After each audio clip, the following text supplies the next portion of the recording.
Good morning, good afternoon, good night, whatever time you're watching this. As always, thanks for watching Common Sense Fishing. Tonight we've got a whiteboard video for you guys. Oh, my Romex. Oh, maybe the Romex was part of what was holding it up there. So I got the old whiteboard jerry rigged here so that you guys can see most of it. We're going to draw some stuff. We're going to talk about like angles. And angles are one of the most important things I think that some guys haven't really figured out yet. I think people get so worried about where to fish and what to fish that the angle of the retrieve is just one of the most important factors. I think you got, in my opinion, you got shade, and not in this order as far as importance, but I don't really worry too much about colors. I worry about shade. Are they dark, light? Are they whites, chartreuses? Are they white and blues, white and silvers, silver and black and white? Bait fish imitation? Are they like pink, purple? Are they brown? Are they green? Are they natural? So I don't really care about, let's say, the color differences. I care about the shades of the coloring and things of that nature, let's say.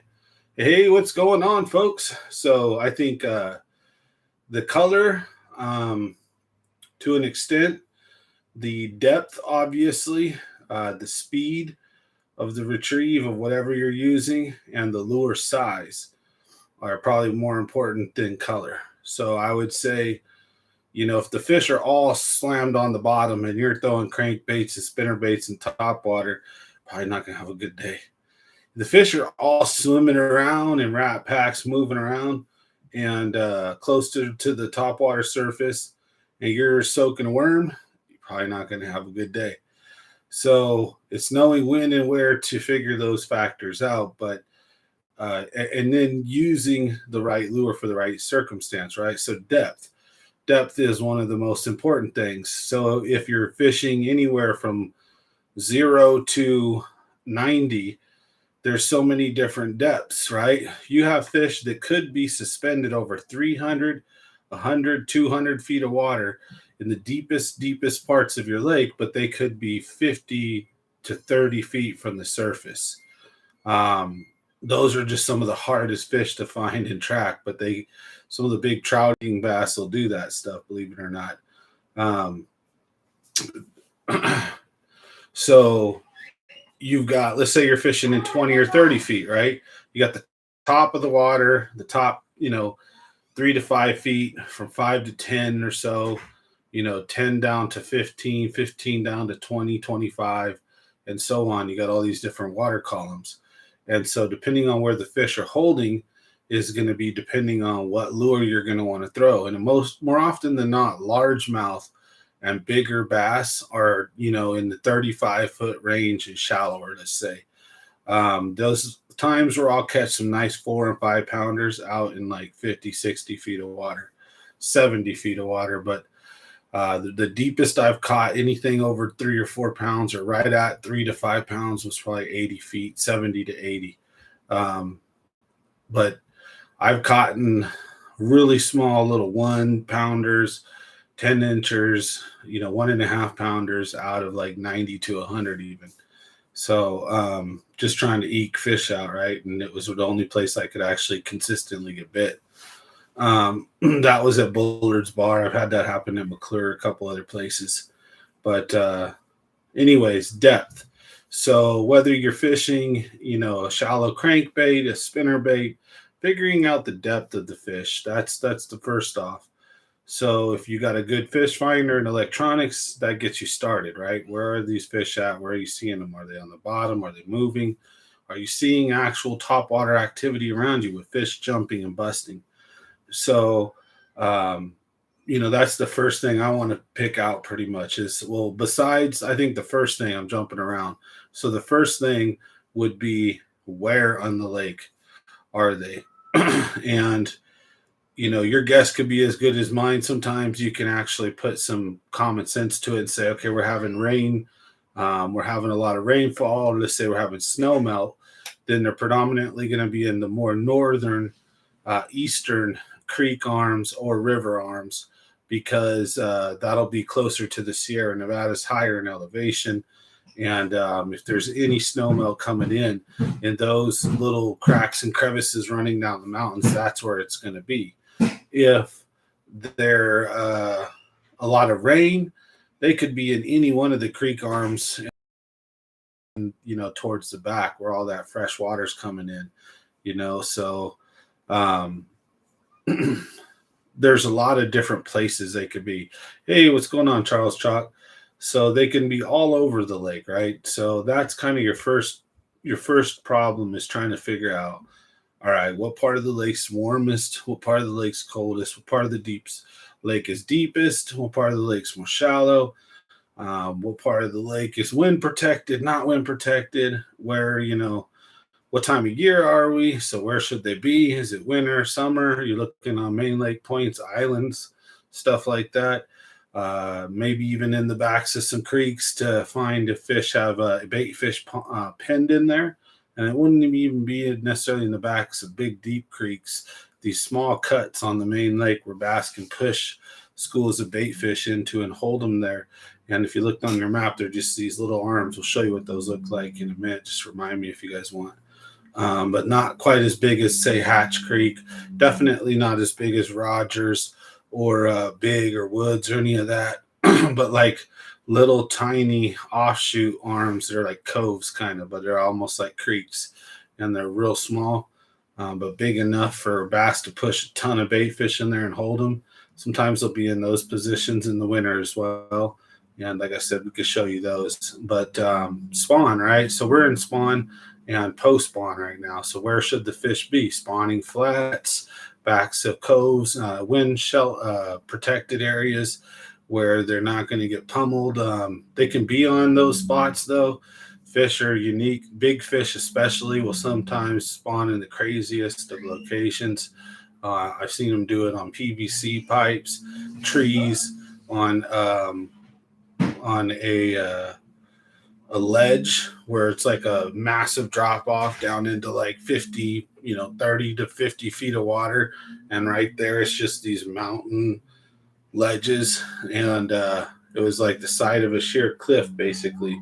Fish was spawning on, but on a nice, hard, flat top that was at that perfect water range. And the water was only fluctuating so much.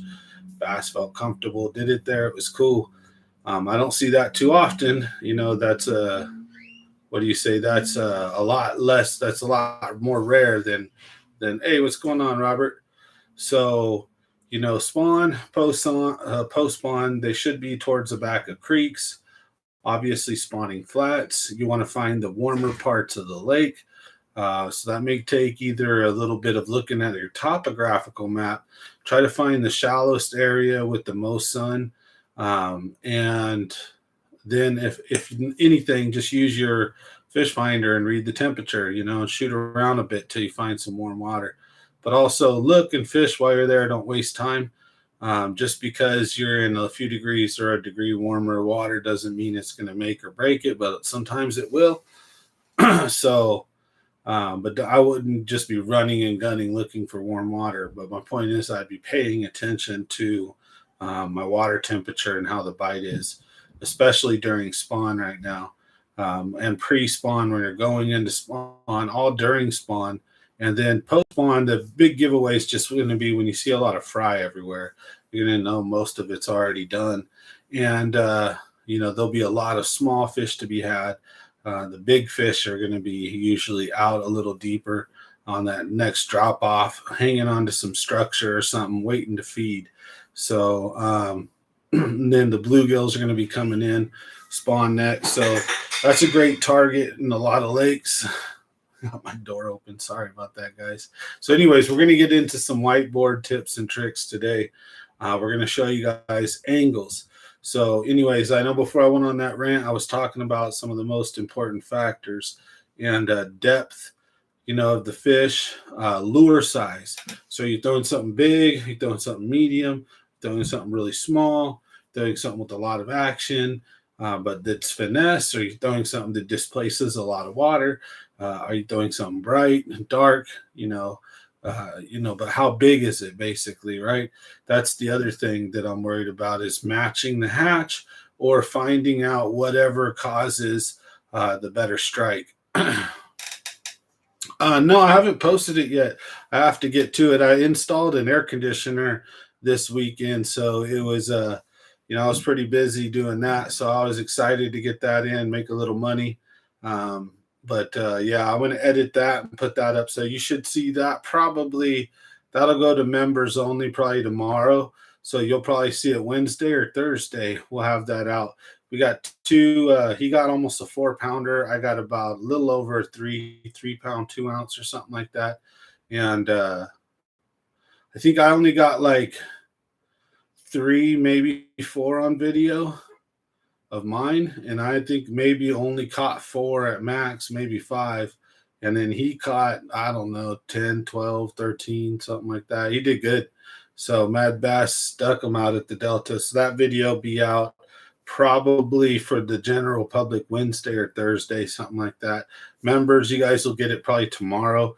I don't have too much going on, so I got to tidy up, get the van back in order, break down that unit that I uninstalled and removed. So, I have plenty of time. I'll probably edit it and hook it up then. So we'll put it out.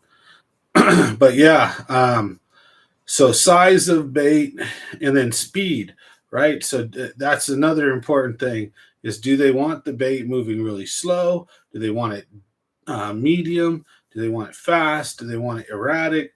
Then when you're bottom bouncing, do they want it dragged?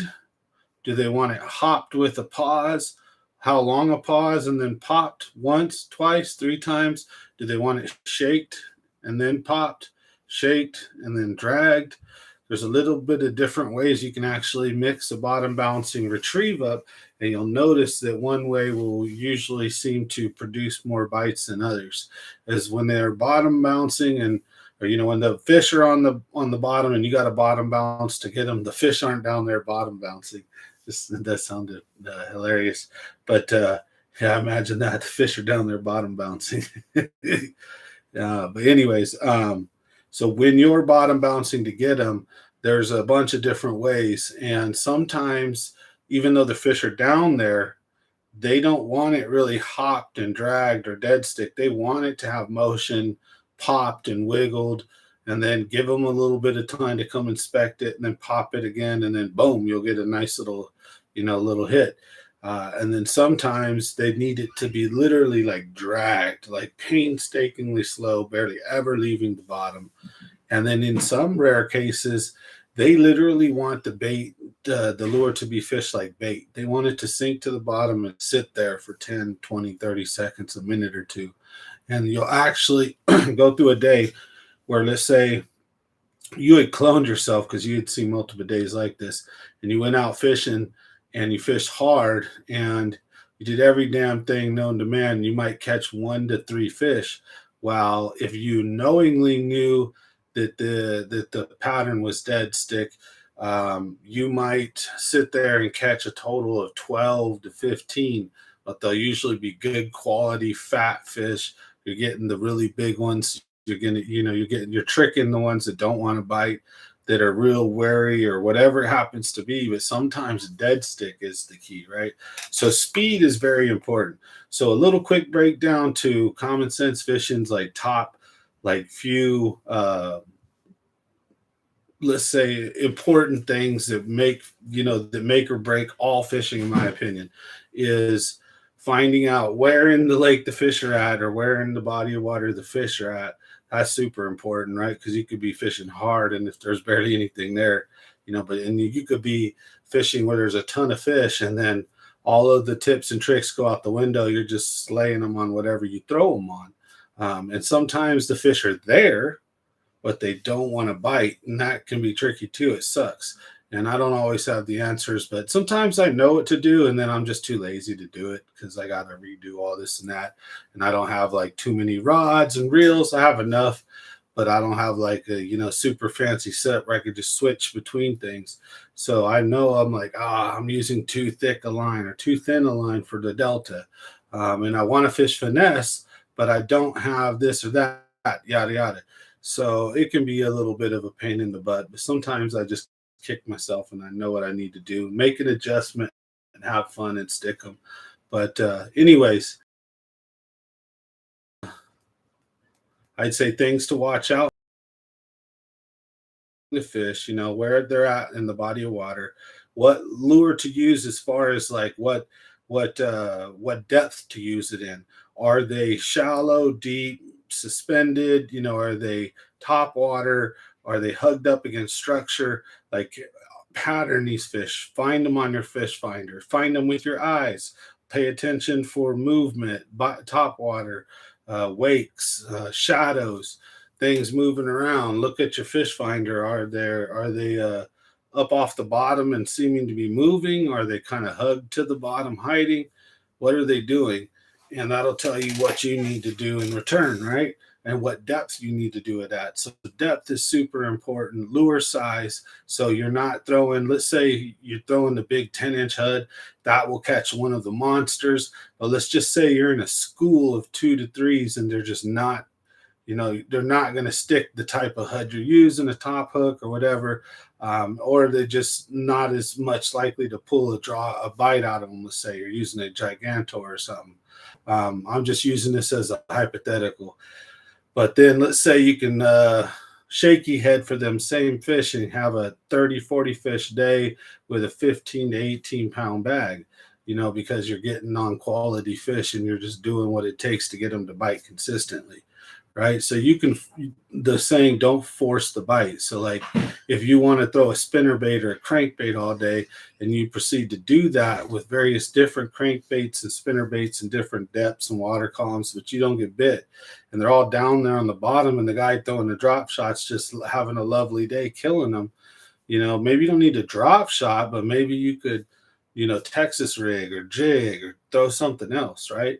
So you can't force the bite. So it's finding out, how big a bait you need and then what shade is it? Like, is it a dark color, a light color, a realistic color, or a very high visibility color?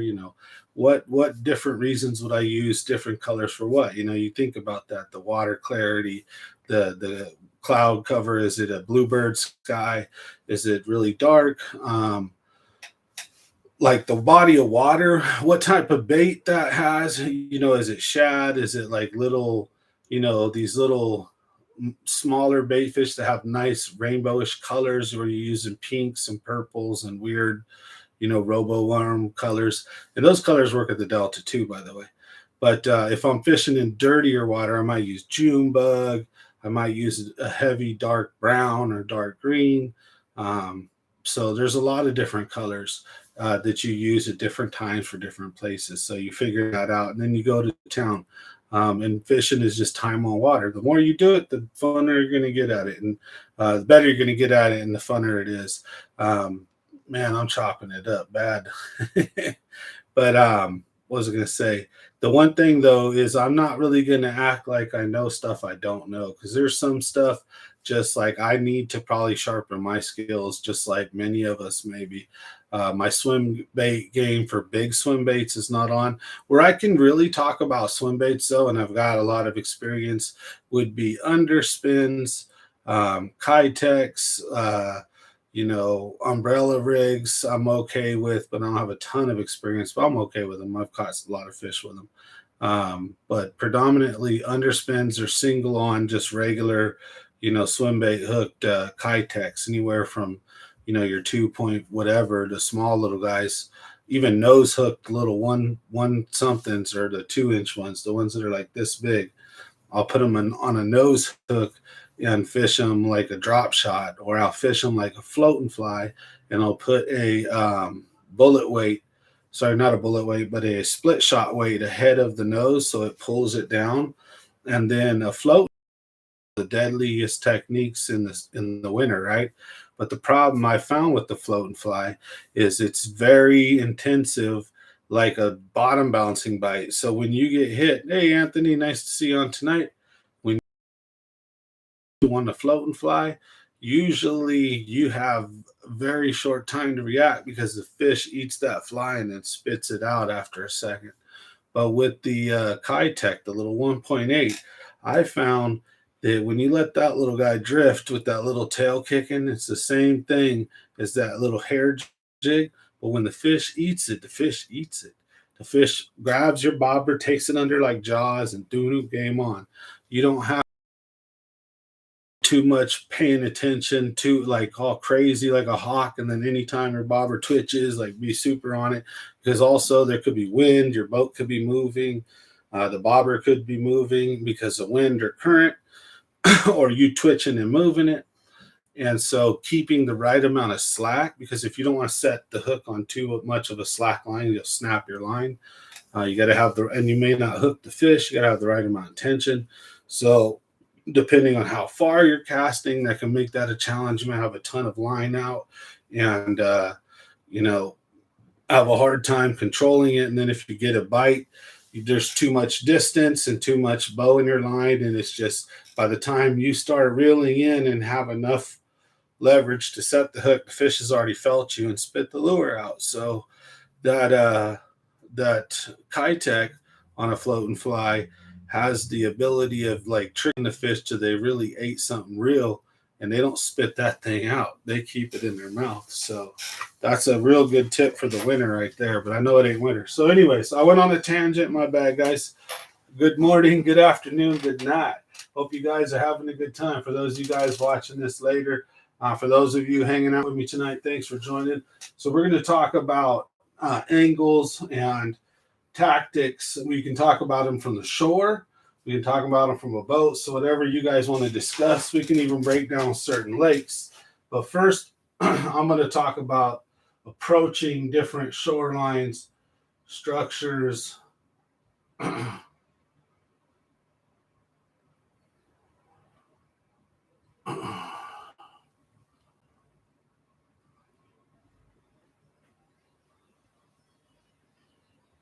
What I would do, right?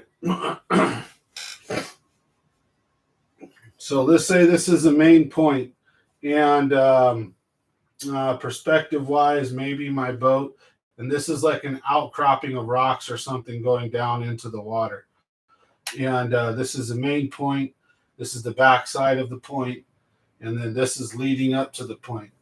So as I'm fishing here and I look down into the water and I'm looking at the shoreline, and so there's something that causes this. Maybe there's a ridge of rocks like this coming down, and you notice out just a little bit farther right here, and then this seems to be all the same size rock, chunk, little shell rock or whatever have you, and then these are some big old boulders right here, right, that you can see go like that or something. And then there's one here on the top here, and maybe a little island rock sticking out or something.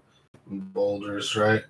And you can see that stuff heading up the mountain top like veins, or like there's a reason why those rocks are forming there, right?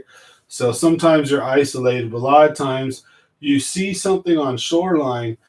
It may or may not, but most likely underneath the water here, there's those same boulders and rocks, right? So you can guess what you're going to be seeing underwater. And then you could assume that if this is regular shoreline, like small rocks and not a lot of debris, and the rocks are like sand and dirt, then going down at whatever angle this is coming down, that is going to extend down here. And then make this even better, this is called a transition, where let's say you got boulders down here, big old rocky point, and then it's sandy with some little rock and an occasional big rock here and there. And then, it's like, a way different type of shoreline. Well, in this transition zone is one of the best spots to fish right here if you see that. So if you're looking up at shore, hey, y'all. So if you're looking up at shore and you're fishing and you notice the shoreline changes where you can see the mountains swinging, it's going to do that underneath the water, right? When you see that there's a particular type of shoreline going up the mountain like this, right? And it's all just kind of plain dirt and sand and rock. That's what this is. But going all up the mountain right here, or a ton of rocks, you know that it's going to look like it does here down here, right? And so again, that transition between the rock and let's say the mud or the soft bottom or just a dirt, different type of bottom, those are one of the key spots to fish, if especially during certain times of the year, like the winter time when they're just kind of sitting there, or summertime when they're kind of just hanging out, waiting, resting, or just sitting in ambush for something to come around this point. When they're not in a cruising mood. This is like a pit stop that you'll see them be, and they'll be scattered in these boulders and rocks too. But this transition zone, anything coming down this way is going to hit this zone right here first, right? So this could be one of the best spots because everything here is just getting seconds of whatever was here. So this is the premier spot to set up. Now, if the currents or whatever, or fish are coming this way, then that transition going out on this opposite shoreline over here would be the exact same thing. So you always want to check on both sides. So if you see a transition, I'd stop and give it some time. Now, post spawn, this is breaking down angles. We'll talk about post spawn in a minute, as I'm just trying to give some general fishing tips. So regardless of whatever time of year you're at, when you're spawn fishing and you notice that even if you're on a big spawning flat, and you notice there's a big change in the shoreline, fish that change, because if there is, let's say this is a soft bottom that the fish are going to spawn on, then there's all these boulders here where there may not spawn on the boulders, but the fish where it goes from boulder to sand, that nice safety, that nice perfect spawning zone right there, and then there'll be beds out here right on the spawning flat, let's say. These will be the ones that hold the biggest fish. They'll be the smartest ones that pull up and they're spawning, while these are more exposed. So a transition is always a good spot to check out and give it a fair shake. Now, directionality. So remember, this is the shoreline. I drew a bunch of crap on it, but it's still just a shoreline nonetheless, right? So this is supposed to be in the water. Now, when I'm taking my boat, let's say we're coming out the shoreline this way. What I do when I fish with a lot of people, what I see a tendency for us to do is fish out away from the shoreline a certain amount, and the guy in the front will hit, say we're over here, he makes this cast while I can make this one. And then he makes this perfect cast while I got in here, right? And then as we cruise up, he's casting in all the best spots first as the boat moves, right? And I'm okay with that. That's how the front of the boat goes. You're the one that usually own the boat, right? And the guy in the back is casting whatever he can get. So if you're fishing by yourself, I'll show you how to fish with a partner. In my opinion, there's two really good ways to fish with a partner. If you're fishing two guys in a boat and you ever grumble or you ever have issues with angles or desired things, I'm going to show you a way that can kind of alleviate that. And it depends on the wind, but it can be pulled off. The more windier it is, the harder it is to try to do stuff like that. But what I'm by myself is I'll get my boat as close as I can this time of year for post spawn, and I want my cast to come parallel. I want all my cast to be as close to shore as possible. I'll cast across stuff. I'll work multiple different casts as my boat is moving, and I'll be picking off multiple different angles as I'm going in there. And I will keep as tight as I can so that what I can do is have my cast come like this. So that if there's fish at any given spot here, I've got a crack at them. Then instead of if I cast here, and then I cast here, and then I cast here, and maybe I get one of those three, But if I cast, or 4, but if I cast this way along this shoreline right here, right? If I cast this way, any fish that's here has a shot at my bait. So I tend to fish real tight to shore and parallel. Now here's a caveat about that. However, you can't really bottom bounce like that. You'll get snagged, and you'll frustrate yourself. You'll spook a lot of your fish, and 100% parallel fishing is usually for things like spinner baits, crankbaits, top water, moving baits, jerk baits, and so forth. So if you're power fishing, try to get parallel. If you're finesse fishing, then being back is the smart choice. But let's show you how I would approach it. So say our main focus as a group is this area right here that I want to target. Maybe into the back a little bit. Let's just say the back of this point, just to give it a fair shot in case the fish are, watching a different way. So as we approach this, instead of approaching it head on, that's a crappy boat, so that I get all the best while the other guy doesn't. What you're going to do is try to keep your boat kicked out slightly. Oh, that's a horrible boat. So that, well, we already passed the good stuff, but let's just say we'll start at the beginning. So say I'm pulling up to that spot. Then I'm going to pull up into here. And all this stuff we'll say is gold. We're like, yeah, let's fish that.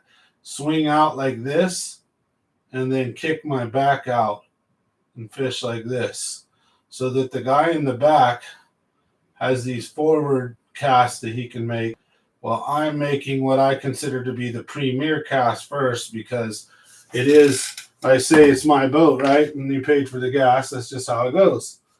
But you're like a searchlight. You're moving, right? And then as you're moving, you are going to steadily up front be usually focused with fishing in the front like this, right? So the guy in the back will have angles that even if he's fishing the same water that you're fishing, the guy in the back is getting slightly different angles. Now, one thing about the guy in the back is you can fish backwards if you're power fishing, and if you're finesse fishing, if you're really good, you can do it. However, one of the problems will be sometimes when you're pulling your lure, and let's say your lure fell down into the crack, your weight is right here, and your hook is right here or something, and your line was originally dropped in like this, and now you're moving and your line's like this, and you feel that bite in to this right here, and then you give your line a little slack and it lays it down, and then you pop it up and you kind of get it out. Well, if you are going backwards and you just slowly pull tension on that, it'll almost feel like a fish, and then by the time you realize it's a snag, it'll be really hard to pop that baby out. So popping a snag out in the back of the boat can be next to impossible. So here's the thing: is if you are finesse fishing and bottom bouncing, you really should be fishing very slowly, not moving very fast. So then that guy his angle can be as steep as, let's say, this. You don't want to cast too far behind you. You can. My kids do it all the time and murk it. But like I said, you're going to get snagged more. You're going to make more contact with the bottom that way. You're going to be dragging more. So you pull into snags really easy doing that, but you pull into fish a lot doing that.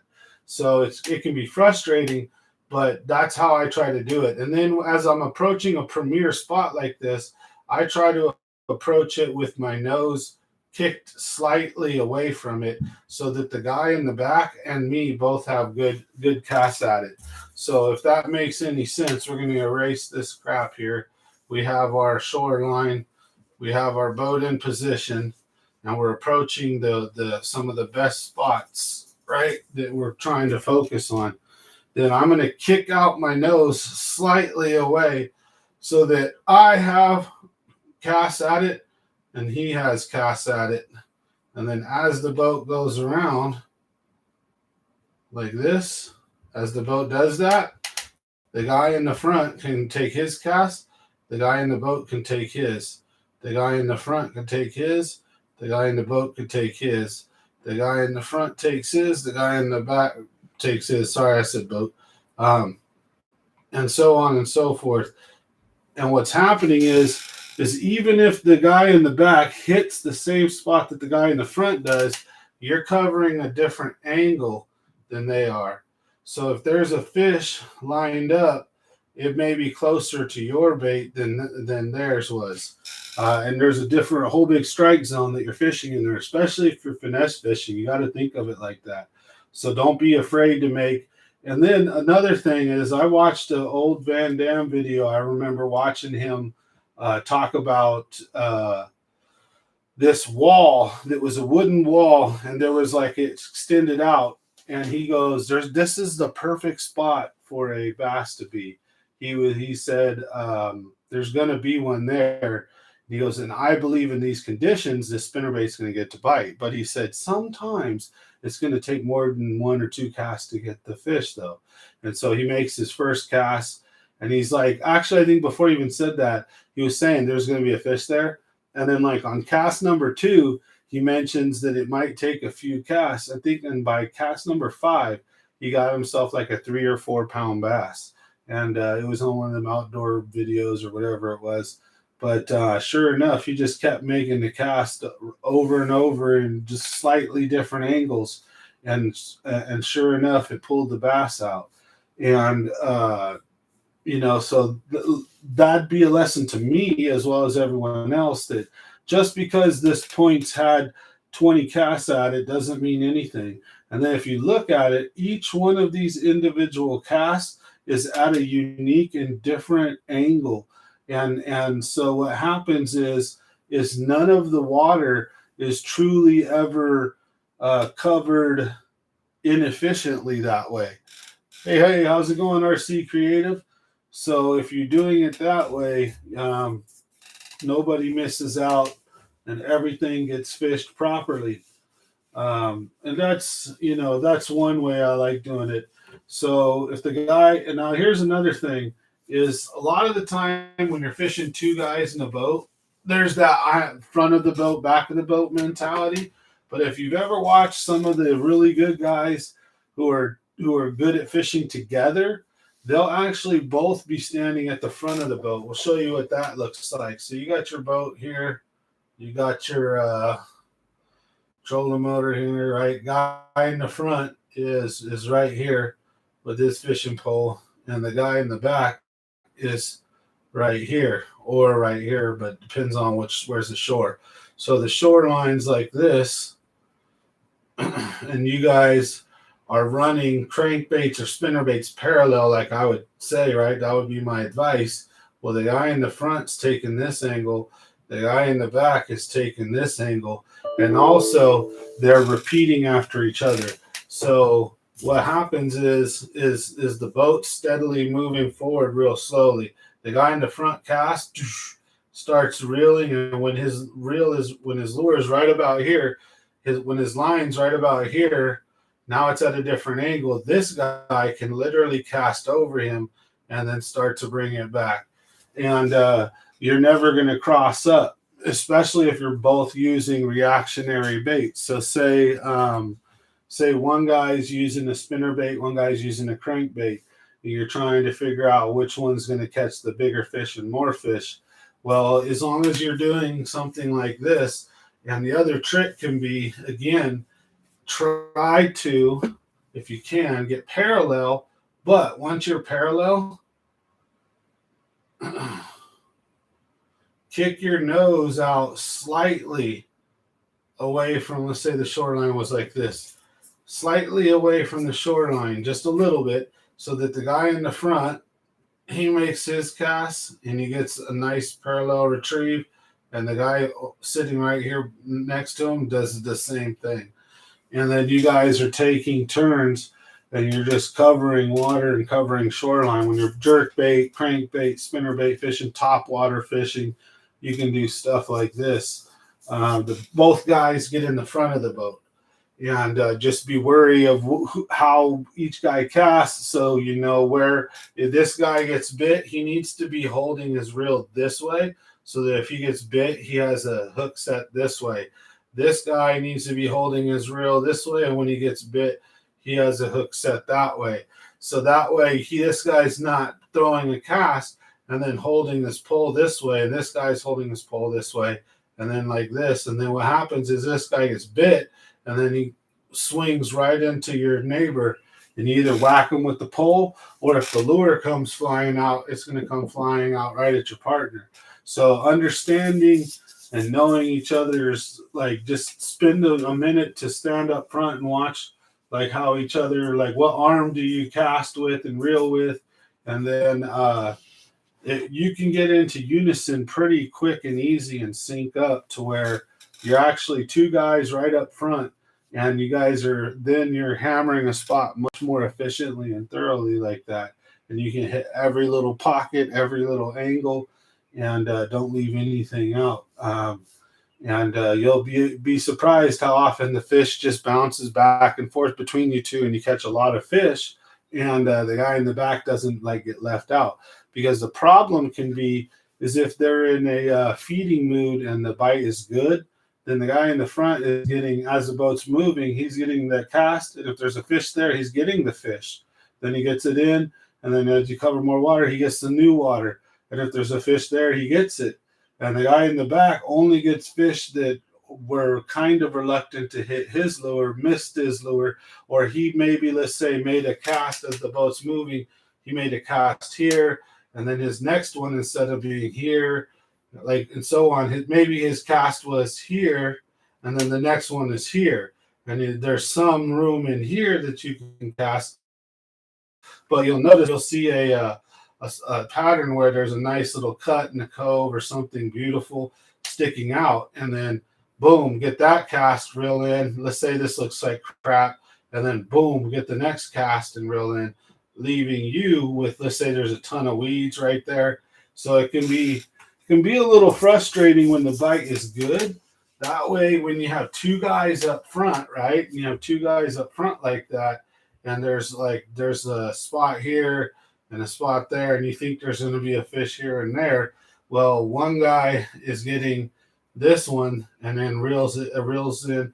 The next guy can get this cast, and then over and over, and you can take different angles, and you won't crisscross each other or get in each other's way. So that's one way of doing it. And you can do that at lakes. You can do it at the Delta. You can do it at any kind of river system. It doesn't matter what the system is. It's just you guys have to be in sync with each other. It's not the easiest to pull off, but it's not the hardest to pull off. It depends on your fishing temperament, whether you like people around you or not, or you don't mind it. Because, you know, people can hook people if they don't know what they're doing, or if they're not like cognitive of which way to pull something. And then there's sometimes you're caught, let's say, with a crankbait in the weeds or in something, and you can't get to it, and you know you can't get to it. I'll break my line. I don't want to try to pull it out at me and then have it come rocketing at us like a death missile, you know, because that's just freaky. I've seen people get hooked like that. Or if anything, I would pull it away so that when the lure comes flying out, it's not a projectile that's going to hit anyone except maybe the person who got snagged. But if you're pulling directly at the boat, it can come right over you and get the guy in the back. So it's fun, you know, fishing 2 people, 3 people in a boat, even 3 people or more, that can be a challenge. Again, it's fun to do. It's just the better the chemistry you guys have, guys and gals, whoever, you know, you'll get along better, figuring out what your fishing styles like with each other, and then just go with it. Don't fight it, because there's lots of fish to be had. It's just making sure you can adapt, you know. So if you're a dude that fishes in the back of the boat, it's just knowing how to pick and choose your angles and times positions, and then analyze stuff. And maybe instead of throwing a crankbait or spinnerbait, maybe throw a bottom bouncer while the other guy's throwing a jerkbait or a spinnerbait or a crankbait, and get the fish that he's rolling over or are missing or that don't want to bite like that. And you may have an entirely different luck altogether. May even do better. You never know. So there's lots of ways to do it. It's just, I think that's in the fishing community can be a big challenge is figuring out how to properly fish with 2 or 3 people in the boat. It can be tricky. Boat positioning, wind can do, current, all that, sun in the face. I mean, that's what glasses and all that for. But say, you want to fish a different way, the other guy wants to fish one way. That's another thing is when you have 2 captains, though, is when one guy says, I want to do this, and says you're going too slow, and he wants to cover water and crankbait and top water, and then you want to bottom bounce and throw finesse because you feel the bite's tough, and then he feels you search and find it, and you have 2 conflicting ideas. That's why ultimately you got to be respectful as the dude, especially if you're the dude in the back of the boat. You just shut up and fish, as my motto has always been. I'm glad to be out of the house.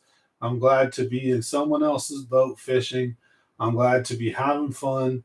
And so you make the best of whatever you're given, and you'll find that you actually do pretty good. You have fun. So I think a lot of guys can struggle because they're just frustrated. They're not fishing the way they want to fish, or not getting the angle or whatever that they want. And even if they do, what can happen more often than not is you voice your opinion. The guy in the front, here, fine, take it. And then you go and you do it, and you don't do much better, or you're already frustrated. So it's like you're in a bad mood. So you can't let that stuff happen. That's important. Stay in a good mood when you're tournament fishing, when you're team fishing. Make sure you pick the right guys that you're okay with. Like me, I'm a talker. So you put me on your boat, I'm going to yap, So it's always good to feel the people you're going to fish out, and just make sure you guys will jive, because that's some of the challenges I think I've noticed tournament fishing and team fishing is just making sure everybody's satisfied as best as possible. Can be a challenging job. I try my best. I like to have fun. So, this last 2 years, I got a ton of trophies. This last 2 years, we haven't won anything. It's been tough. Finished outside of the money a bunch of different times, but came really close a couple times, made some big mistakes. Caught a double-digit pre-fishing twice. So one in a daytime tournament in McClure, and then was, caught a double-digit pre-fish, and I knew that going into the tournament I was going to suck, because I was like, no, I wasted all my mojo, all my luck, Hey, what's up, Marco Houston? We're doing the whiteboard videos tonight. So I just wanted to cover a couple different things. So I was talking about different angles, 2 guys in the boat, how to approach shoreline with multiple guys. At first, for first 20 minutes, I was talking about, say, the most important factors in catching fish to me, and I left a few out, like pole selection, line selection. That's super, super important. But in general, for like lure selection, like depth, speed, size, color, and then where at the lake are they? Are they north, south, all that good stuff. Creeks, river arms. So we were going over all that, and now I'm going to be getting into fishing things like the delta. We're going to do some underwater kind of perspective and show you about bottom bouncing, crankbaits. Like one of the things that I'll notice sometimes is getting bit or having fish swipe at my bait when it changes direction or angle.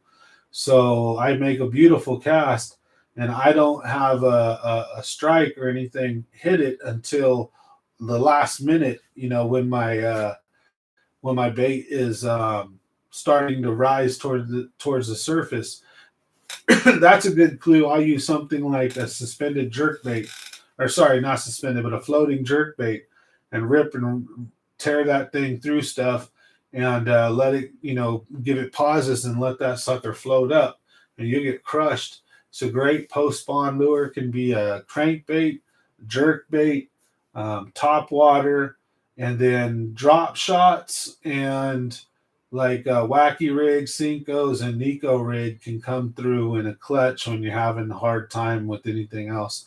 And also, I would like to throw in the Deadly Nedley. Hey, Funk and CT, nice to see you on tonight. So thanks everybody for watching. Smash that like if you get a chance. So we're going to talk about now, I'm going to talk about fishing in the Delta and also any kind of lake or body of water where, let's just say, you have a shoreline here. We're just going to use a regular one. And at the Delta, you'll have these. What'll happen is let's just say you're fishing inside of a slip like Ben Holt, or you're fishing a slough, whatever, and this is a rock wall. You're usually going to have this, at high tide, you're going to have this gap between the shoreline and this weed edge that almost all of the Delta has everywhere. And it's broken up sometimes in pieces, and sometimes it's real thick, and sometimes it's kind of sparse. And you'll have this weed edge. And what I like to do is, if I can find places where it's more has a few thick bunches and then some sparseness to it, is always awesome. You can tell just by the color of the water. When you're looking down the shoreline, you see it kind of a light, and you see these dark stains and then light again. Those dark stains are the weed underwater, maybe 6 inches or whatever have you, a foot, maybe even 2. The tide's really high, and depending on where those weeds are situated or where you're at, 2 or 3 feet even. So, but you'll still see the color difference. And when you can see patches where you can see it's dark and then you see light and then a few dark and then light, this is a really good area to fish or spots like that, because the fish will hang on these individual ones or at the points or at the ends of the big ones. And watch these open areas right here. So you can take and run lures this way through them and catch them. But my favorite way to fish the Delta is not going to be like that. It's going to be like this. So I'm going to position my boat almost over the weeds or on the weeds, right? And I'm going to make all my casts like this and bring it in. I'm going to be holding my pole out this way, standing here right in the front, and moving my boat this way and making my casts like this. Like that, and running parallel, and I'll be fishing what I like to call the trough. So high tide, I fish what is I like to call the trough. So look for any kind of shoreline. You can have big tules and then some rock and then tules, whatever, and then rock. And then you notice there's that weed like this. I fish in here almost consistently if it's high tide. And if that's not doing good, then all you do is you fish like this. You fish the outside weed edge, because that'd be a summertime or a wintertime pattern where they may not be up there. They just may be the bait fish and all the fry from that year's spawn, the bluegill fry, all hang out in this stuff, and the big bass are in there with them. So I'm either fishing what I like to call the trough here, or I'm fishing the weed edge. And I don't like to, not if it's my boat, I don't ever really fish like this. I don't fish the Delta like that. In my boat, I'll get as close to this as I can and fish, like I said, this way. So I'm fishing either the outside weed edge or I'm fishing here. Now, when my boat passes and I'm in the front and I see this opening right here, yes, I'll make a few casts like this that are in between those weed clumps that we were talking about. Yes, I'll make casts like that, but I'll predominantly want to run my bait like this, if that makes sense. And that's honestly one of the most important things. I think that if you fish the Delta a lot and you don't do that, give it a try. you'll be, I think, pleasantly surprised by how your fishing turns out there at the California Delta. And just throw things like jerk baits, crankbaits, spinner baits, underspins, and chatter baits, and stay active and stay looking for fish. From this point on, there will be days and times where you have to finesse, you'll have to wacky rig, you'll have to like throw a drop shot or something. But don't throw that hat, don't throw that, white flag in the ring yet. You don't go that route until you've tried what I'm talking about for a few hours. Because trust me, basically from here on till almost next winter, you can go anywhere in the California Delta dang near and catch at least a few decent fish doing things like spinner baits, crankbaits, topwater, jerk baits. You may go through 100 fish or 50, 60 fish on some days where fishing's just awesome, but they're all, 8 to 10 inch bass. And then, you might run into a few 3, 4, or 5 pounders. So, but those power fishing days are when you do come across the big ones. That's how you're going to smack them. You're not going to want to be usually finesse fishing throughout most of the next portion of this year at the Delta, anyways. The main lakes, sometimes summertime when the temperatures get super duper hot and the water's stagnant, it could be like that at the Delta too, where you have to finesse fish, you have to fish deeper, you have to find cooler water. So shade is really important. Structure can play an important role because structure can also take some of the heat out, and it can also provide shade. So depending on what kind of structure, those are things that are important to look for. So post spawn, summertime's coming up. We're about to be in post spawn. Now don't give up on spawn.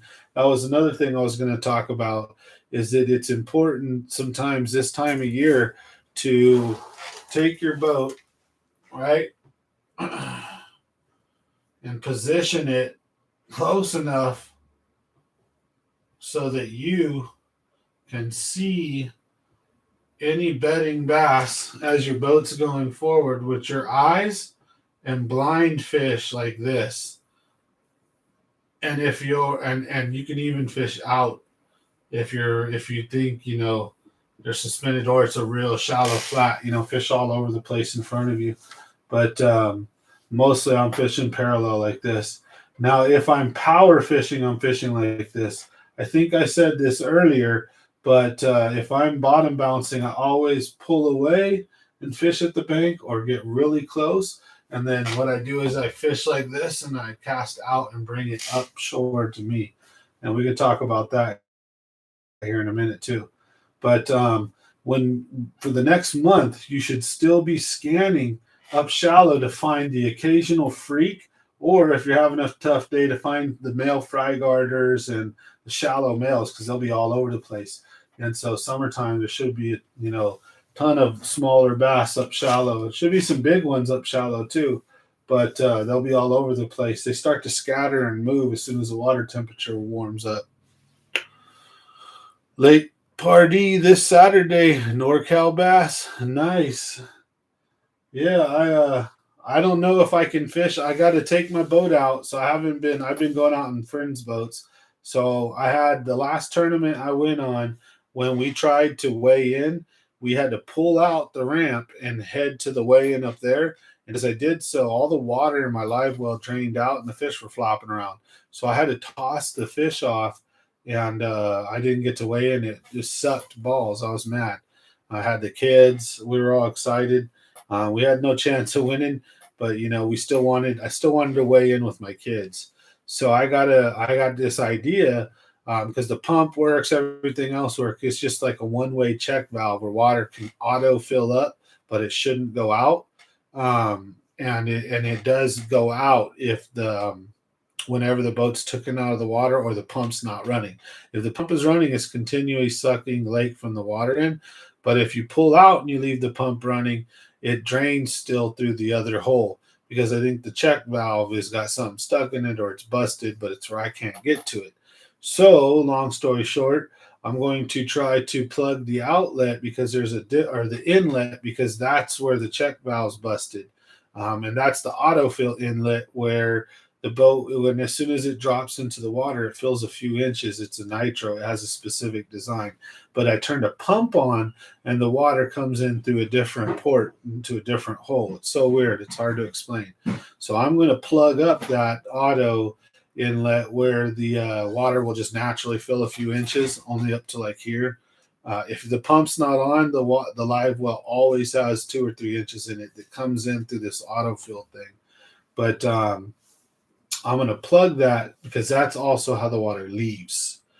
So wish me luck. We'll see. I like to be out at some tournaments, man.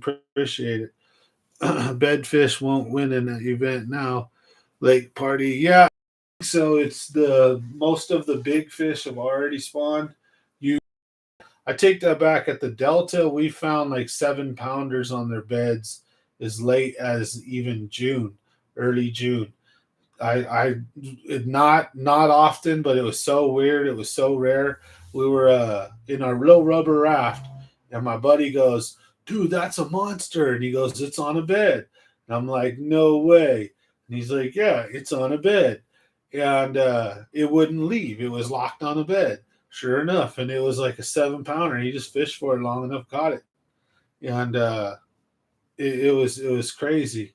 So I didn't think it was worth wasting time. I didn't even think it was a bass if it was just staying there, but I couldn't see it where I was at, and I'm in a rubber raft. I couldn't get up front and look with him, but yeah, I'll never forget that. And sure enough, when he caught the fish, point the bed, look at the bed. So it's crazy. But that was at the Delta, and I don't know, at the lakes, I've seen some lake spawners, but it's rare. Let's just put it that way, that the monsters come first. I've almost always noticed that the biggest bass come first, and the last part of spawn is all those 1 and 2 pound dinks, maybe nothing over 3.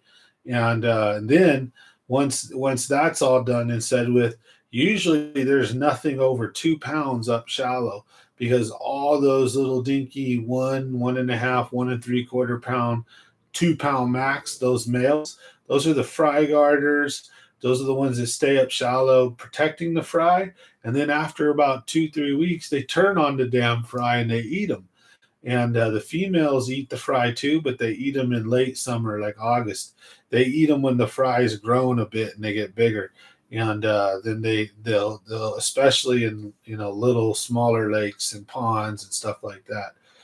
The females definitely eat them, but they don't bother with them much when the fry are real small, because they don't get a lot of sustenance, and it doesn't do them any good chasing the fry around just to eat a couple little guppies.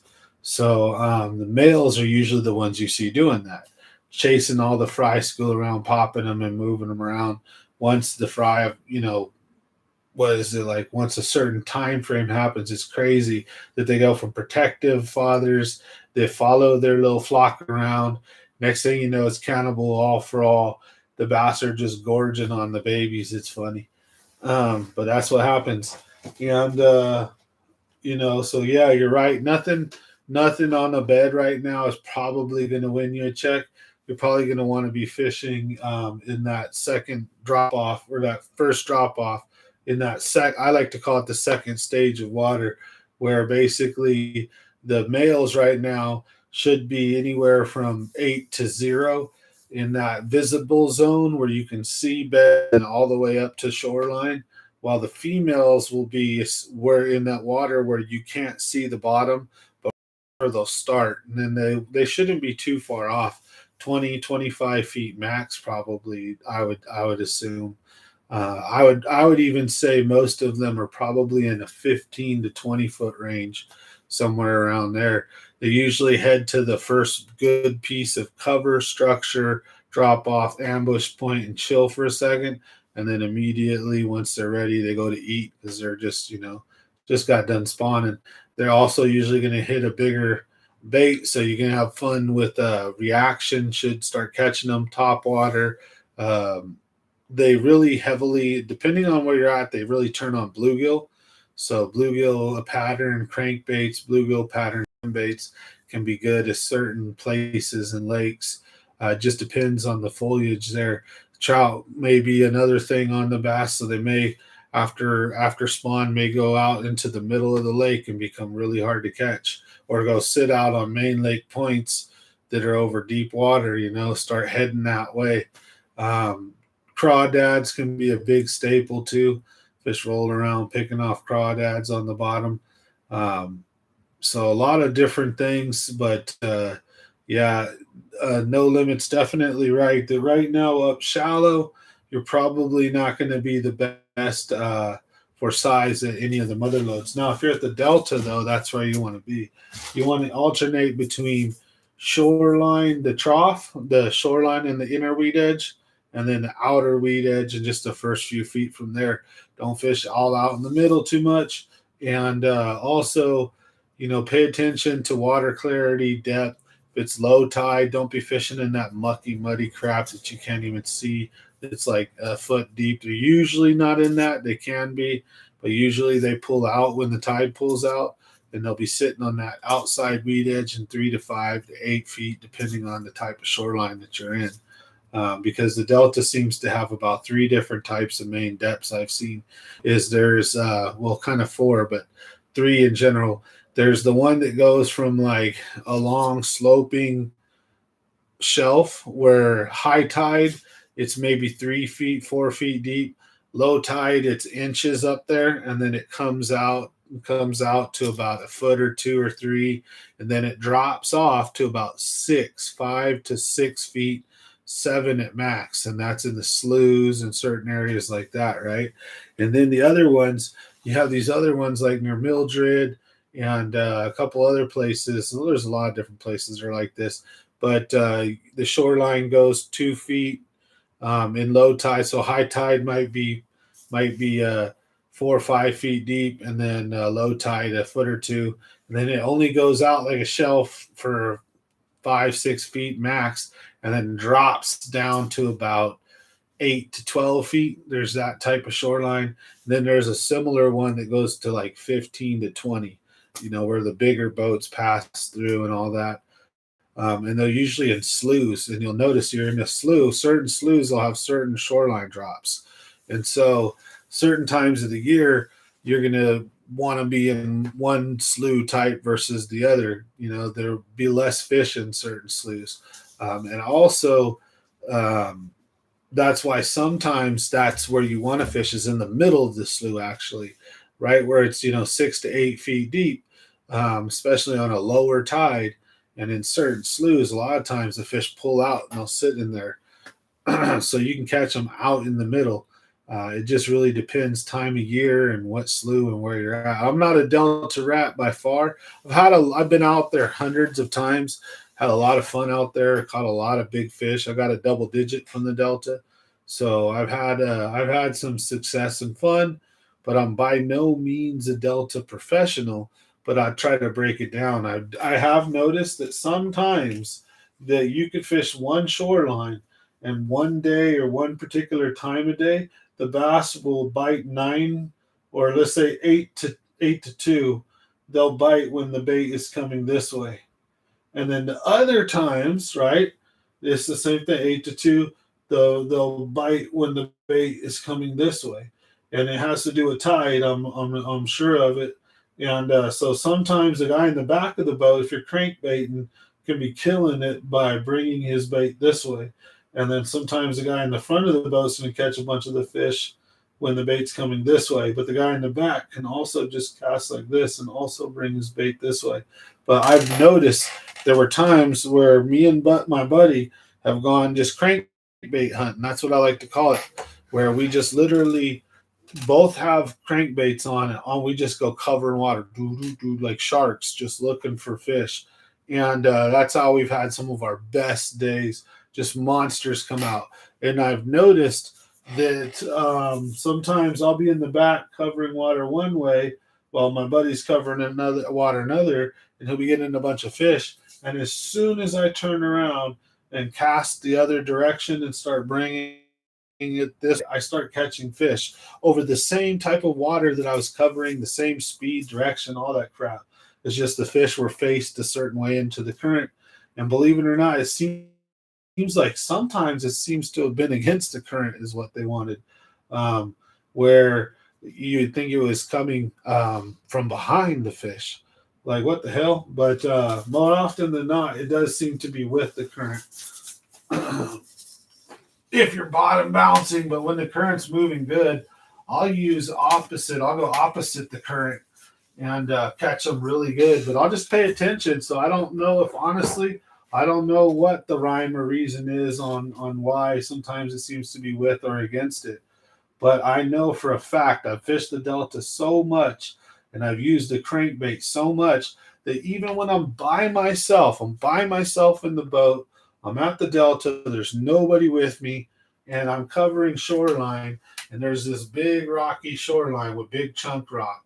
And I got my boat, I'll take my boat and I'll kick the ass end out this way, and I'll literally just face this way. And then let's say the current or wind is pushing me this way. Every once in a while, as the boat starts to, the wind starts to push the boat this way, I'll just adjust the trolling motor to push the boat back straight. And then what I'll be doing is I'll be in the front, right? And I might be making all my casts parallel like this, right? Just covering all this water as I move. But if I'm not getting crushed that way and I'm covering shore, as my boat's moving, doing the same thing, I'll start casting this way now. And I swear to you, I've had at times where they've wanted it only one way over the other, or very much so. Like I'd catch one fish going one way and catch 5 or 6 going the other.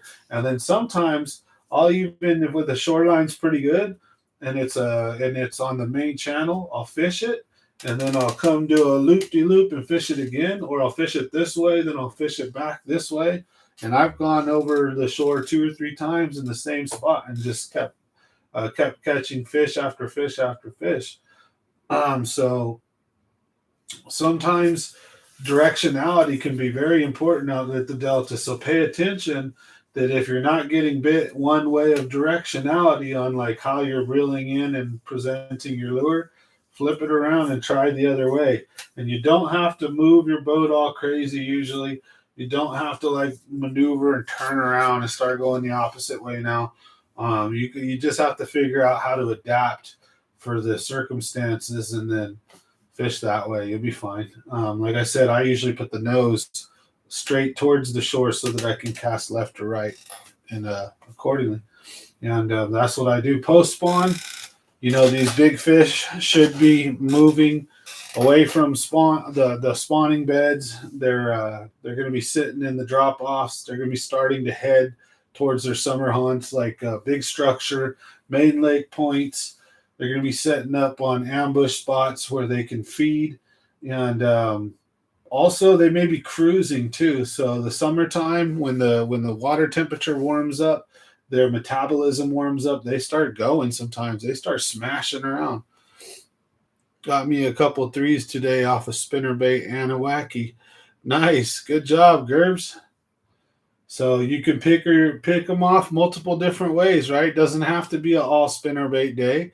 Doesn't have to be an all wacky rig finesse day. So throw what you think's going to work when and where and in what positions and all that good stuff. And, you know, usually your intuition will be right. And then here's the deal I've noticed too. A lot of times it's just fishing. That fish would have bit maybe 5 or 6 different types of lures. Sometimes it would have only been that one where you threw every damn lure in the book. But as soon as you put this one on, you started catching them all over, right? And then you go to places you fished earlier and then you start whacking them. But as soon as you throw something else, you stop whacking them. Sometimes that happens.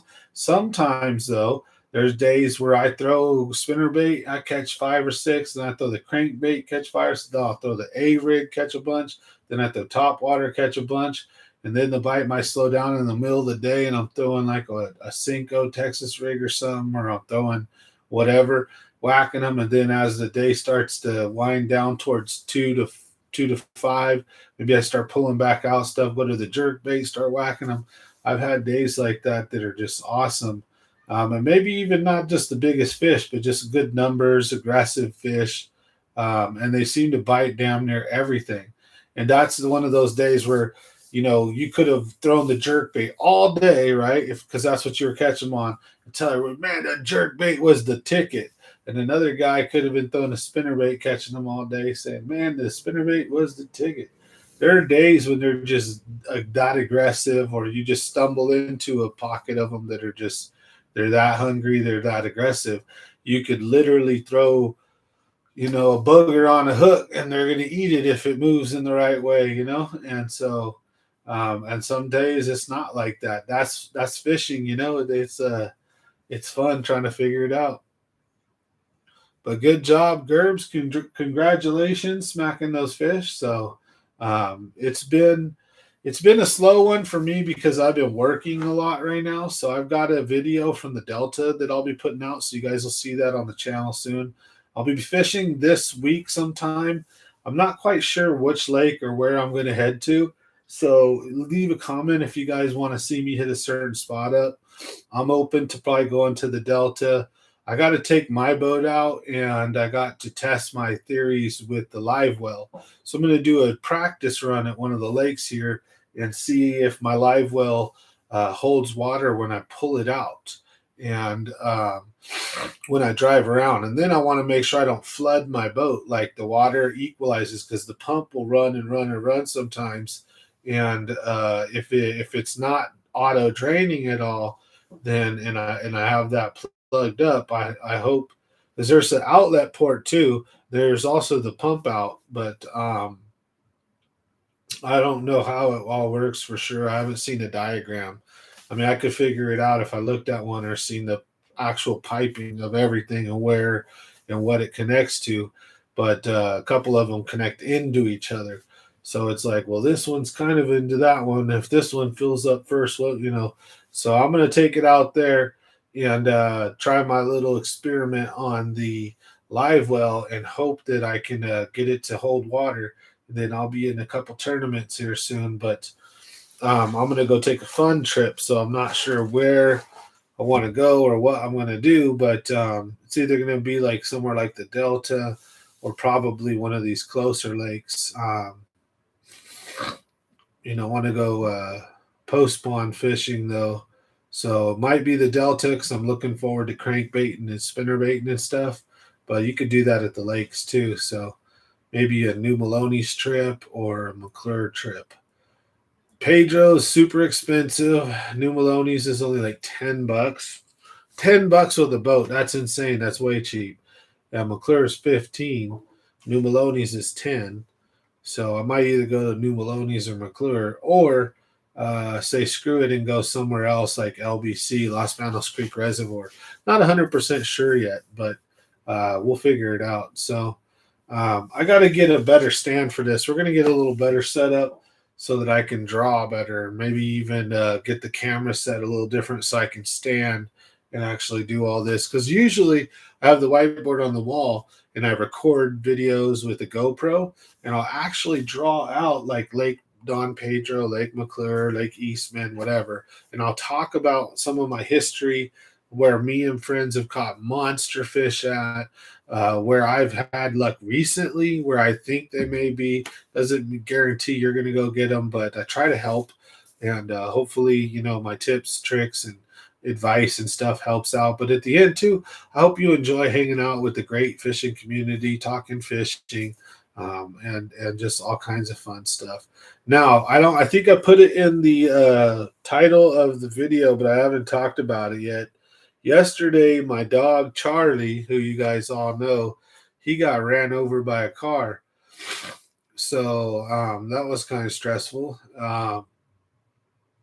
We took the family out. So I'm going to talk a little private now. If you guys want any kind of fishing information, tips, you guys want to talk about stuff, feel free to lay a comment there and we'll go over it. But real quick, I'll just fill you guys in on what's going on. So I took the family for Easter out to San Francisco to go to the Cherry Blossom Festival. And we had a great time out there, eating ice cream, having Asian food, watching the Asian ceremonies, the tea ceremony, the dancing, the costumes. There was cosplay stuff. We went shopping, spent some money. The kids had a fun time. Everybody had fun. Got some clam chowder and came home. And right when we're coming in the door, and there's just all of us unloading and coming in at all these times with bags and stuff. And then my dad and brother are coming out, and my kids asked, and we're in the process of unloading. They get some stuff. I head to the backyard, and my kids ask if they can go to their friend's house. So I say, sure. So two of them start heading to their friend's house, and somebody, while everybody was coming in and out, left the door open. And so the dog jammed out, and he snuck out. He didn't even jam out. He just kind of got out there and then chased He wanted to go with him, and that's when he darted across the road in the car. He's in the emergency room all night, costing us a ton of money we don't have, but we love him. So it turned out at the end of the day, he's not hurt that bad. He may have to have his toe amputated, but we've got him all casted up or slinged up. He's got to go to the doctor like every day for a week or two. Um, it's an ordeal. He's got the cone of shame on. He's shaved up, where he got some road burn and some stuff like that. But poor Charlie took it like a champ. But he didn't like getting hit. He was yelping and yapping, and we put him in the car to take him to the hospital. And then another dog came by, and he shut up real quick and was all looking like he wanted to go play. I was like, "Oh, you idiot!" Like that's what got you hit in the first time, right? The older one, not the two puppies. The new German Shepherd puppy that I have that's like 10 months. Well, he's like a year old, maybe a year and a couple months, and yeah, it was him. But he's good. He's back out of the hospital. He just spent the whole night in the ER, the puppy ER. The two puppies, they're doing fine. Dakota and Trudy, those dogs are awesome, but they give us hell. It's like being parents all over again. They yip and yap sometimes at 3 in the morning to let us know they need to go because they can't hold their potty the best. And then one of my dogs is just Dakota. She's a sock eater, so she chews on and eats socks, and you wouldn't know it, and you're chilling, and just one day she'll start hacking and coughing, and she'll just throw up an entire rolled up sock like a little mini burrito. Like what? Like lucky she hasn't had a bowel obstruction or anything crazy yet. So she's already threw up like 4 socks, like little burritos that we've had to throw away. So we try to keep everything away from her, but she's a little piglet. She's gonna be a monster though. Big old giant dog for sure. So I'm proud of her. But she's smart, good dog, real kind hearted. The other one, Trudy, she's hyper intelligent. She's hyper. Yeah, she's a little aggressive, so that's kind of scary. I got to train her into not being so aggressive. She'll just straight barking at random strangers for no reason. I'm like, come on now, you got to calm down. I guess that could be a good thing. While she's a puppy, I need to get her used to maybe like, even if she's barking at them, let them meet her and just her like sniff them, and that way she don't bite them and mess with them and knows it's okay as long as I say it is. But she's just protective, but she's smart too, really smart dog. She's good with the kids, good with everybody else. But hey, JP Fraga, good evening.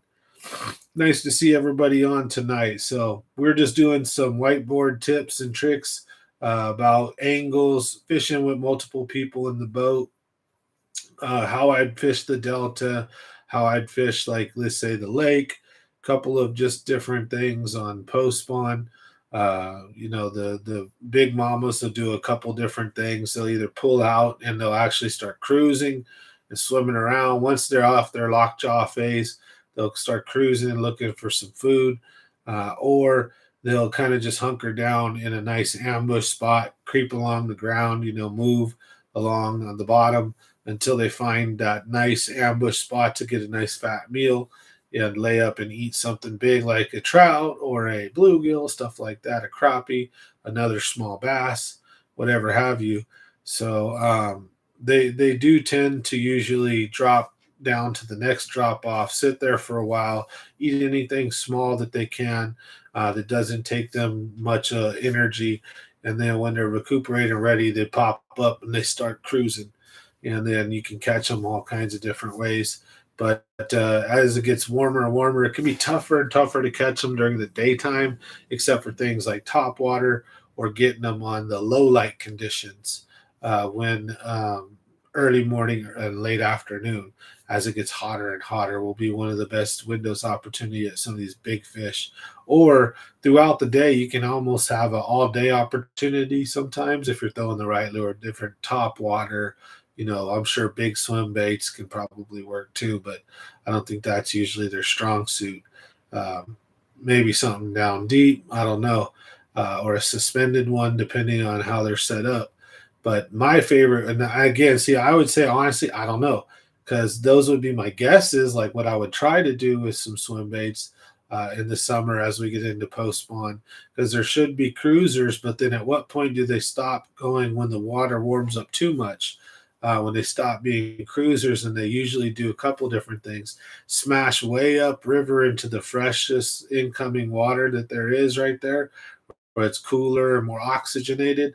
Or if there's an outlet like a dam, they'll go down over by there, and they'll usually sink down real deep, especially some of the largemouth and big spotted bass. Trout eaters, the trout are deep, right? In the summer, it gets really hot. Trout will be down in the 50 plus depth range. So the bass will go down there as well. Big submarines hunting other fish. So, and like I said, I definitely don't know like on catching monsters using like swim baits. I know like tips that I've heard. I know what I think, but I would stick with what I know. And that's in the summertime, I would go to either low light fishing conditions or nighttime fishing, because that's when they're usually guaranteed for the bigger fish to pull up shallower, to become more aggressive, more likely to be feeding, less likely to be offshore, suspended, or super deep. So in the summertime, like I said, nighttime fishing is one of my favorite go-to. So we'll be talking about that soon. Post spawn, sometimes even if it's super hot or hot enough, nighttime fishing can be killer. I don't really particularly like nighttime fishing in the early to mid post spawn, because it can be a bit cold out still. But I don't be a baby, but certain areas it could get below freezing still, or just really, really freaking cold if you're night fishing. And then the daytime could be in the upper 60s, mid 70s, nice and balmy, sunny day. But at nighttime, just get really, really cold, upper 30s, lower 40s, just super, super cold and uncomfortable. So it just depends what lake and where you're at and what time of year. But as soon as it gets warm and the nights start warming up, that's when I'm going to night fishing, and I'll be primarily jig fishing and crankbaiting and spinner baiting, and using moving lures, parallel fishing, power fishing, covering water and looking for the big mamas, because they're somewhere. They're going to be up shallow, and those lures, like I said, crankbaits, spinner baits, top water, stuff like that is going to be what will pull those big monsters out and get them to bite an ordinary $300 plus bait. Because also the other thing is at nighttime you can't see, so some of your baits are going to hit the ground, they're going to hit rock, they're going to hit shore. You might snag them, you might lose them, might bang them up, break a bill. So it's not something you want to do usually with your $300 plus or $100 plus lures, unless you got money like that. Well, then hell yeah, that's exactly how you want to use them. Real close to shore, parallel, get as close as you can, because those big fish will, if they see a trout up in a couple feet of water, they'll go haywire, because it's like almost an easy shot, and it's a big ass meal. So fish love pinning fish against stuff. So the shoreline is the ultimate thing to pin stuff against. At nighttime, all the fish move up shallow. So here in the next month or so, I would say it's still going to be cool at night, a month and a half, even up until late May, early June. It's going to be warmer days coming ahead, obviously, but with big swim bait time, huh? No, I don't think so. Not in the summertime. Maybe a S wave or something suspended. I'm not a swim bait master. I know when they say the best time to use them is can be in the winter time and then pre-spawn and spawn to get the giant moms on the bed, to get the ones to eat before they spawn. But I don't really never heard of it being the biggest summertime bait. I think jigs is one of the best summertime baits. So jigs and crankbaits, deep diving crankbaits, is one of the best things to throw in the summer. So you can throw a square bill up shallow and then pull out. You can, I'd have three tied on deck. I'd have a square bill, and then I'd have like a spoon bill or whatever they're called, a medium diver. 8 to 12 feet diving, 15 feet max. And then something like the 22. Was it the DD 22 or something that goes down to 18 to 20 plus feet, and crank that baby out in the 18 to 25 foot range and bump it off rocks and stuff down there and even trees and everything. And whenever you bump into anything, you just stop so you don't snag it. And then if it pulls back, it's a fish. If not, you let your crankbait float up for a second or two, then you go on reeling. And sometimes that's what creates a strike out of the whole ordeal, is that crankbait bumps into a log or a rock or something, floats up, and then goes on its business again, like it got dazed or something, and it starts floating up, and then it goes on its way again. That's when you'll get some big fish to commit to hitting that stuff. So all that is coming up ahead. You can probably even start throwing that stuff now. There's going to be big fish that are out there. It's just don't force the bite. So, like if I say all this stuff, spinner baits, crankbaits, top water, all that, you go to the lake, might still be a Ned rig drop shot day. Who knows? The fish may still be finesse, in which the Nico rig setup that I showed you guys, if you're members only, the special Nico rig setup, or if you watched my live stream the other night, I gave it away. That's a killer technique to work in like 25 and up, even 30. You just have to get a heavy enough weighted VMC skirt, nail weight. But if not, you don't even have to go skirted. You can get even a real fat with the mushroom head one, and shove that in there, and away you go, and you can fish out in the 30 or 40 plus. But right now, I'd be focusing primarily on 25 to probably 10 if I was hunting for females. 8 to 25, maybe something like that. Kind of stay in that window and range and be hunting and searching from different lures.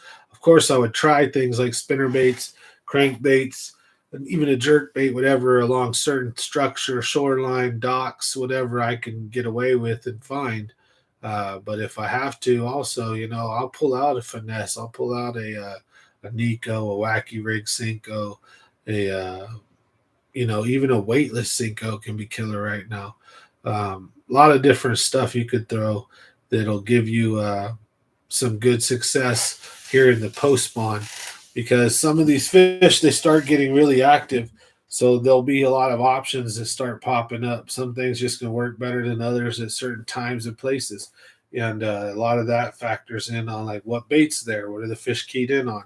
Are they eating trout and stuff? Are they eating bluegill and stuff? Or are they kind of hurting for food at a place like Kelsey, and certain other places where they may be eating the bass fry already, and there's not a lot to go after. So it's usually bluegill is the main course. If a big bass can get on a bluegill at a place like that, then the rest of the year they're hunting down bass fry, dragonfly, every stupid thing it can get, baby catfish, baby carp, because a place like Kelsey doesn't have, they plant trout in it, but it doesn't have shiners. It doesn't have, natural minnows coming in.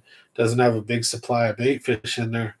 So it depends on your body of water, what you're going to want to throw. Hey, Ray, what's up? So nice to see you on tonight. We still got to get you and whatchamacallit, the winners of last live stream's giveaway. So appreciate you guys for watching. We had 2 winners, so we did a subscriber and a members. So we're gonna get you something nice, bait caster, spinning setup. Nothing too crazy, but that's gonna be for our member, and then a little lure pack for the subscriber. So I'm happy to, and I think it was a member who won each one though. different member, but I'd have to go back and watch the video. I'm burned out, forgot already. Like that. So, but I want to get out there. I want to get out there this week and pick somewhere nice. I really need to get out to Clear Lake too here. Kind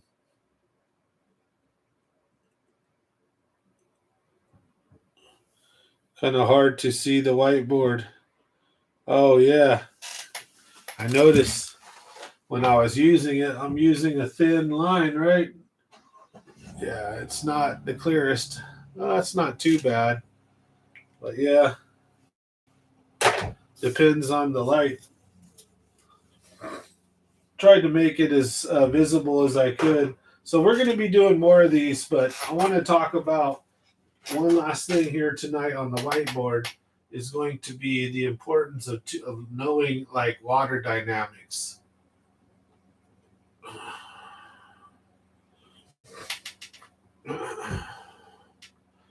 So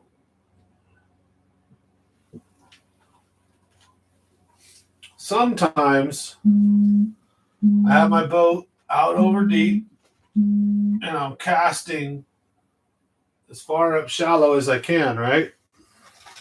You guys can see all that. Oh yeah, dog's all right. Dog got hit by a car, but cost us some money. That's about it. A little monster. Ran after the kids, got all excited. So there's two main ways you're fishing, right? Let's just say we're bottom bouncing. Post spawn, we're looking for a lockjaw mom. She's usually going to be on that drop off, right? Chilling somewhere like in here. And the spawning flat, let's just say, is right here. That's not really flat, but let's just say it was. And you may even have a few right here. That post spawn mama's going to be right there usually. So say I'm fishing up shallow, okay? I've got to know that every little movement I do with my rod tip lifts my bait up and creates a rainbow arc, right? So let's show you guys that. So when I cast up shallow and my bait hits and I lift my rod tip just a little bit, it creates a hop, right? If I were to actually pop my rod tip, it'll make the lure do that, right? If I drag my stuff, it might kind of do this, where it skims along. Then I hit the bottom, and if I drag, I might lift up to drag and kind of do this, and then drag, right? Or you do hops. And if you pop, you're going to have some buoyancy, kind of like you're on the moon, right? And if you do it real hard, you can bring your lure up real high. Now, here's the deal, is you don't know what the water looks like down there. So say you're trying to find that fish, and now you're holding your rod and your line's right about here. And you're hopping along, and you pop it, and you hop. And you don't even do a big one. You do a regular one like this. So you go, doom, and then the momentum brings that lure down right here. Right? And now you're right here. And you had a big, nasty drop off. Boom. And then you pop it along. And you do a little hop. And then you might do another little hop, but it has bigger consequences, right? Don't. And then you do a little hop. And then your bait starts rolling, and then you pop it. And then it sits there, and you do a little hop or drag, right? So you could be missing fish here, but most importantly is the one that you could be missing there. So if you think that that fish is going to be in this zone, don't bother casting up here, because this is where you're going to get those smaller males, right? If you want fun fish and numbers, fine. There might even be an occasional big one. But what I would do is I would plaster my cast right here, right? I would throw it and try to aim for a few feet from shore. So I know that the female isn't up in 3 to 5, right? So I'm going to cast where I think it might be 6 to 8 or something, right? And then I'm going to start working my bait this way. So what I'm going to do is, being that it's post spawn, or a lot of it's post spawn right now, there's this big drop off that they're, let's just say, or they're in one of these pockets, right? They're in one of these drop offs sitting here, or popped off suspended somewhere around here. Well, I want to cast past where that fish is so I don't land on its head and scare it. So I'm going to cast somewhere in the general vicinity. Now, what I'm going to do is if I think the mama's on the ground or tight to shore, if I'm using my fish finder and I think I see one and she's, right around here, I'm using my bait. I'm barely popping it or dragging it so that when it falls off closer to the edge here. It falls as close to the cliff instead of popping it and falling farther away. Then from here, right, I can work little hops or drag and get bit. And I'm expecting when the bite's like this for it to be finesse anyways. So I'm only casting into that 6 and 8 and then working it down into maybe 15, 20 or so, and then bringing it up. I'm not trying to go in 30 or 40 unless there's a reason that's telling me to fish down there. Now, when the weather warms up and it gets hotter, you're going to probably want to focus all your attention in this range right here, because they'll be moving back and forth depending on the bait and everything and time of day. But they'll go as soon as the summer comes. You can find them in 40, 50 feet of water. You can find them up here suspended. You can find them down here right on the bottom moving back and forth. So kinds of crap. But I'm usually in the summertime, at nighttime, I'm fishing all this only right here. I'm not messing with none of that. And, it's, again, depends on what type of technique you're fishing. But when you're fishing downhill, the main important part of this whole point was to remember that if you're fishing downhill, remember it's like you're on the moon. So every little pop of your rod has a bigger consequence, has a bigger hop than you realize. So keep your rod tip and your hops and pops to a minimum, unless the bite is aggressive and you're wanting to cover a bunch of water, right? But if you're thinking it's lockjaw post spawn, that they're off that secondary shelf, take your boat, you scan around until you find where that drop off's at and you see some fish markings. Then you start fishing that water column along that whole shoreline, because this is showing you the underwater view. But say I'm looking up here and I see how the shoreline goes. Well, if it's like this here, and then it's going to be like that down the shoreline too. So I'm fishing in that depth, right? So I'm focusing on a certain thing. And if I know the bite's slow, I'm not able to get them to go reaction or anything like that, then I'm focusing on a nice finesse presentation in a short window, in a window that's covering that initial drop off down to that drop off and any smaller ledges and a little bit deeper from that drop off. And then I'm reeling it back in.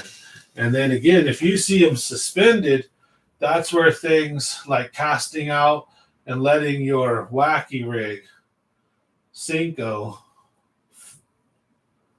fall. That's where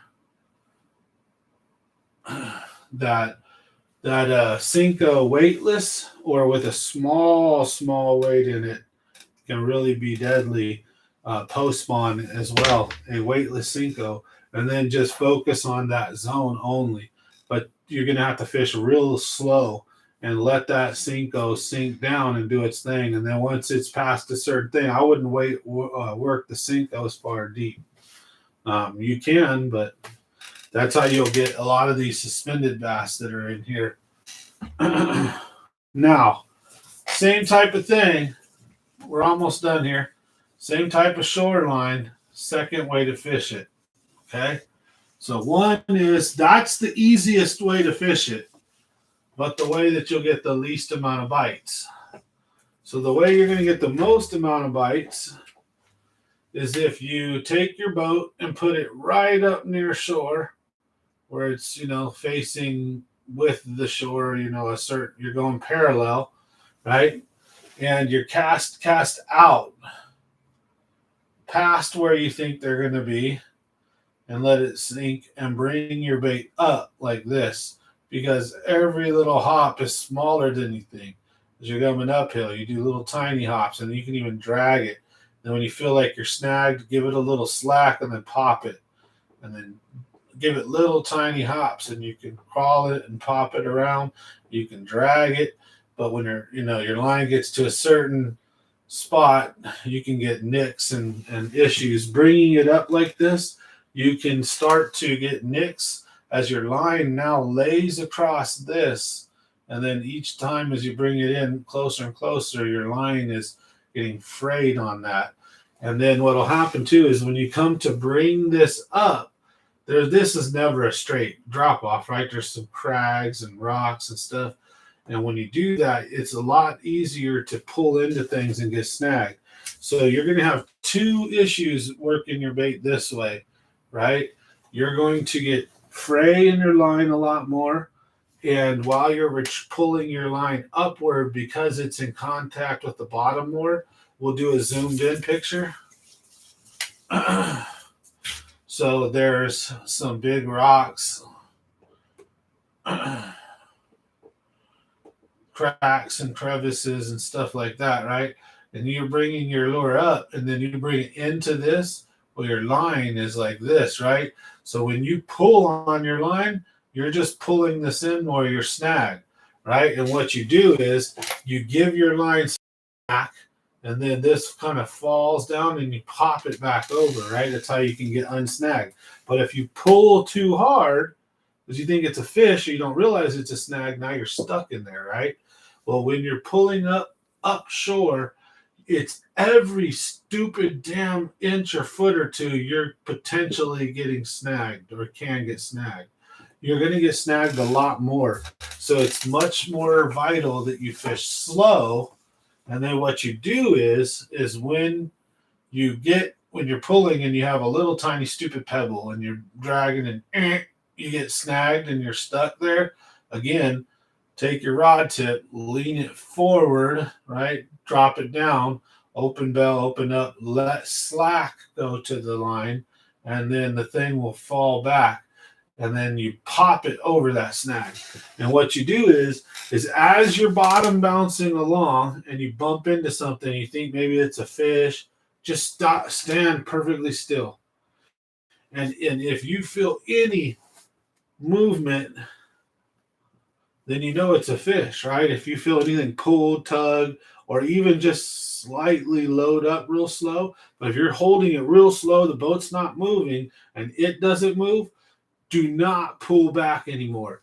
At that point, give it some slack by lowering your rod, open your bell, hit the bell, whatever.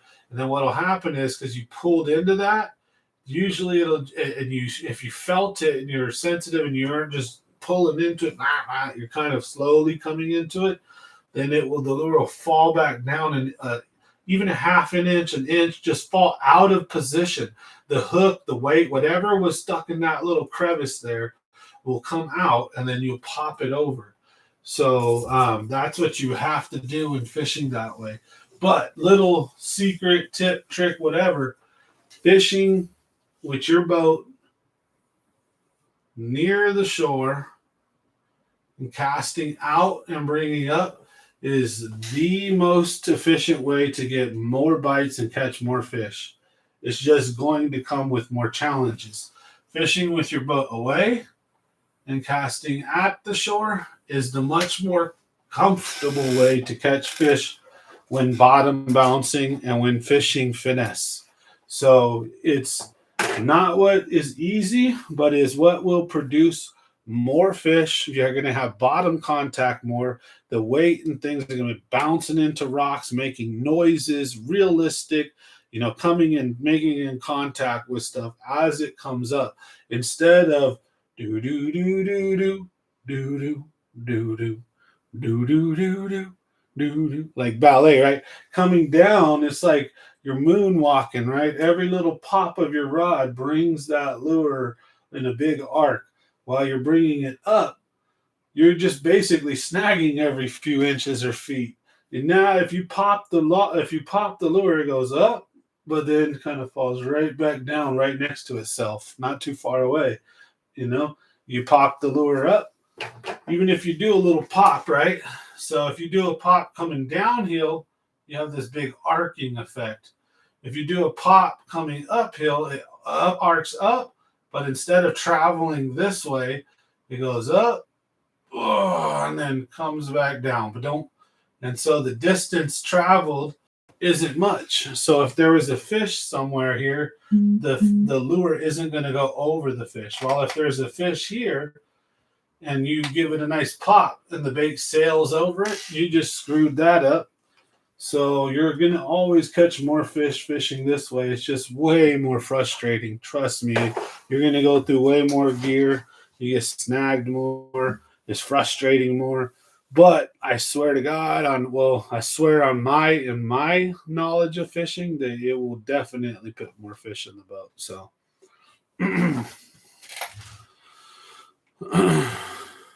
did you ask about care credit? Yeah, we have care credit. We had to get like $4,000 care credit. Shit, it's just not fun. Stupid dog. But hey, it's all right. We love him. He's family, so we had to take care of him. I love him. It's sad. It's just like it was. I'm glad that's all it was, and it wasn't his hip, internal bleeding. There's so much other crap that could have happened. Basically, just kind of broke his toe and put a bunch of lacerations, tore his ligament in his toe where his toe might need to be amputated, and gave him some road rash, a road burn, frightened him up, bumped him and bruised him. They have his leg, they x-rayed it. It's not broken, but they got it in a splint because it's so like bruised and just damaged that way. But it's intact and it's not snapped or broken there. But the toe might come off. That's kind of crazy. So we might have to go get him to get surgery, which is a whole nother bill. So that's like, please God, no surgery. But hey, it is what it is. Where there's a will, there's a way. Life has seemed to work out for me. I've kept positive and just keep on keeping on, and life kicks me in the nuts sometimes, but then once you make it through like that tough period, it's never any fun. But as long as you're not dead and you make it through, good times happen again, things happen. And I don't know, I just seem to have been lucky and fortunate enough. I guess I might have a guardian angel or something that prevents me from getting kicked too hard in the nuts. Or when I do, luckily my bounce back and turnaround is pretty good. So, I'm glad to be where I'm at. When I was homeless at one time, my son's passed away. So much craziness in my life. Like I said, I could, some of these nights we could do stand-up comedy, tell stories and go off for days and just make you guys laugh. But, this is a fishing channel. I want to keep it fishing.